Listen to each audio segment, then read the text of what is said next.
Hello, everyone. Today, I would like to summarize a book titled Loud and Clear by Karen Berg. Before we dive in, let me ask you a question. How many messages do you receive daily via Telegram, Messenger, email, or phone? With such a high volume of information, how do you manage it all? While technology and social media make it easy to stay connected with friends and colleagues globally, overcoming barriers that existed 20 years ago, they also paradoxically pull us apart. We can chat with someone across a continent, yet struggle to communicate with someone in the same house. Some are eloquent online, but speechless in person, leading to increased social anxiety despite our advanced tools. This is why I chose this book. It is designed to transform you into a powerful communicator who feels confident in both daily life and professional settings. Karen Berg, an American speaker with over 30 years of experience, has trained high-level executives, Hollywood stars, and White House officials. Her techniques are so effective they have been featured in major outlets like CNN, The New York Times, and Forbes. We can break this book down into 4 essential parts.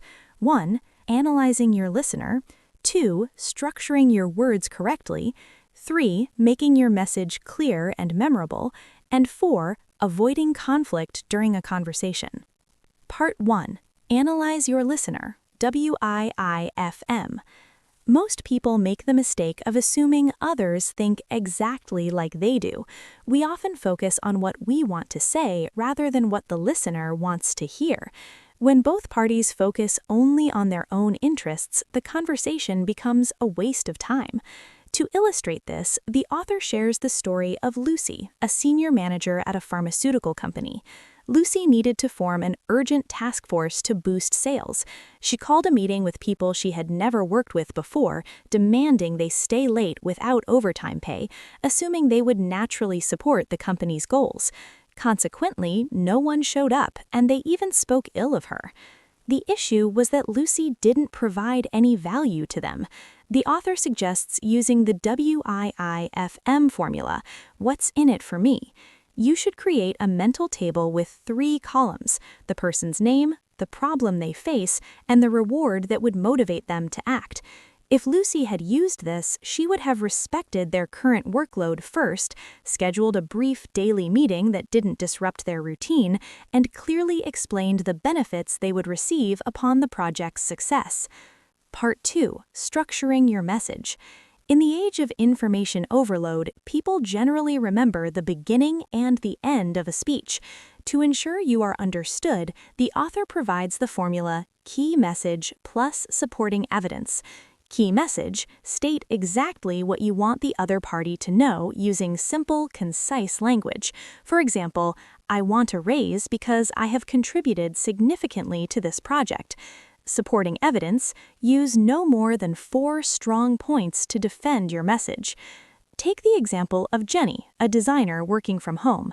Her boss lost trust in her because her long, disorganized emails focused on personal excuses like a sick child rather than work results.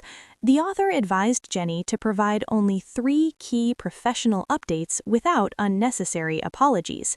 By stating, "I love my job and here is how I helped the team reach our goal," she regained her boss's trust. Part 3. Making it memorable.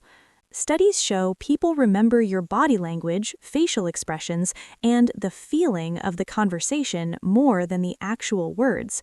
To improve your delivery, record yourself. Don't just look in a mirror, record a video. Review your gestures, eye contact, and tone to see where you can improve. Breathing. Practice deep breathing, inhaling for 10 seconds and releasing with a shout of hey or ho or ha at least 3 times a day to ensure your voice doesn't sound strained or tired. Inflection.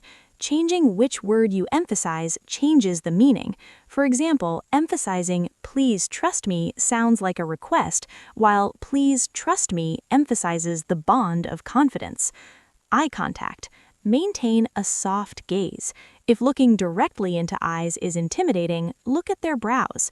In a large group, scan different sections of the room to keep everyone engaged. Part 4. Avoiding conflict and staying on track. Even with perfect preparation, conversations can go off track.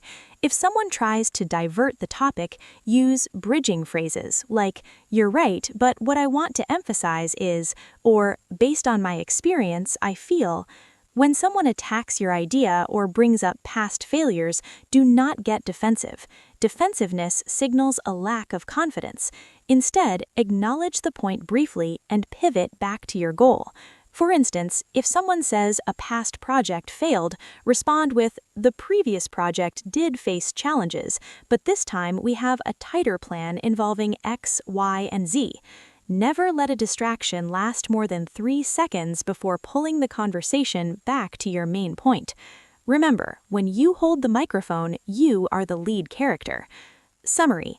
To be a master communicator, understand your listener's needs, WIIFM, use a clear structure, key message plus evidence, deliver with engaging body language, and stay focused during conflicts. Thank you for listening. To receive more videos and daily knowledge, please hit subscribe.